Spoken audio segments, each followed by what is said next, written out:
figures spoke in unison, their voices a haunting chorus.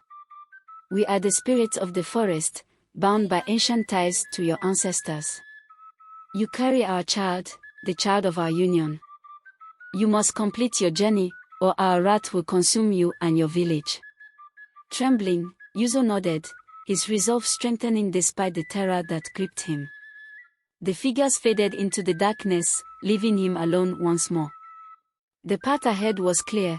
He had to reach the heart of the forest, where the spirits dwelled, and confront the source of his torment. After weeks of relentless travel, Yuzo finally arrived at a clearing deep within the forest. In the center stood an enormous tree, its gnarled roots twisting and turning like serpents. The tree seemed to pulse with an otherworldly energy, its bark glowing with a faint, eerie light. This was the heart of the forest, the place where the spirits dwelled. As Yuzo approached the tree, he felt a powerful force drawing him closer. The pain in his abdomen intensified, and he fell to his knees, clutching his swollen stomach. The ground beneath him trembled, and the air buzzed with a palpable tension. From the shadows emerged the mysterious figure who had first guided Yuzo on his journey. This time, the figure's face was visible, revealing an ageless visage with eyes that burned like fire. "You have done well, Yuzo," the figure said. "You have reached the heart of the forest. Now, you must confront the spirits and seek their forgiveness." Summoning every ounce of strength, Yuzo rose to his feet and approached the tree.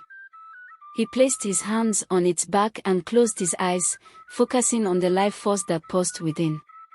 The spirits responded, their voices echoing in his mind. "Why have you come, Yuzo?" they demanded. "Why do you seek us?" "I seek an end to this curse," Yuzo replied, his voice steady despite the fear that within him.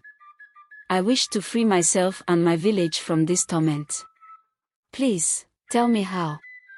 The spirits were silent for a moment, their presence a heavy weight on Yuzo's soul. Finally, they spoke, their voices filled with ancient wisdom and sorrow. "You carry our child, a child born of the union between the mortal and the spirit world. This child is a bridge between our realms, a symbol of harmony and balance. But this balance has been disturbed, and only through great sacrifice can it be restored." Yuzo's heart sank. He knew that the spirit's words carried a grave implication. "What must I do?" he asked, his voice barely a whisper. "The child must be born," the spirits intoned.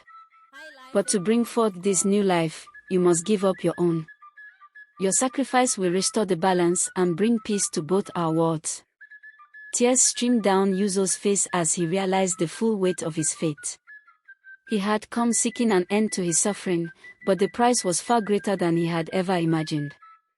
Yet, in that moment, he understood the true meaning of sacrifice.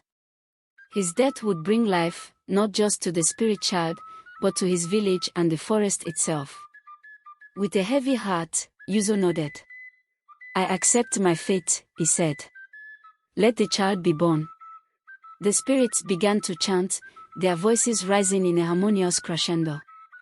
The air around Yuzo shimmered with a radiant light, and he felt a warmth enveloping him. The pain in his abdomen grew unbearable, but he embraced it, knowing it was the final step in his journey. As the light intensified, Yuzo felt his consciousness slipping away. The last thing he saw was the figure smiling, not with cruelty, but with a profound respect. "Your sacrifice will be remembered, Yuzo," the figure said. "You have restored the balance and brought peace to our worlds." In a blinding flash, Yuzo's world went dark. When the light faded, the forest was still and silent once more. The enormous tree stood as a testament to the sacrifice made that day, its branches swaying gently in the breeze. Back in the village of Akwa, the villagers awoke to a new dawn. The oppressive fear that had hung over them for months had lifted, replaced by a sense of peace and renewal.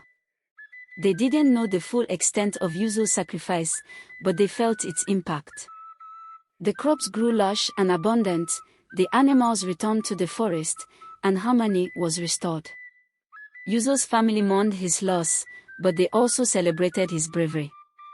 The shaman shared Yuzo's story with the villagers, teaching them the importance of sacrifice, the interconnectedness of life, and the respect owed to the spirits of the forest.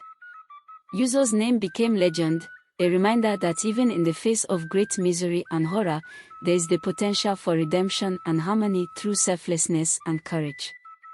The lesson of Yuzo's life and death echoed through generations, a beacon of hope and wisdom in the heart of the African forest.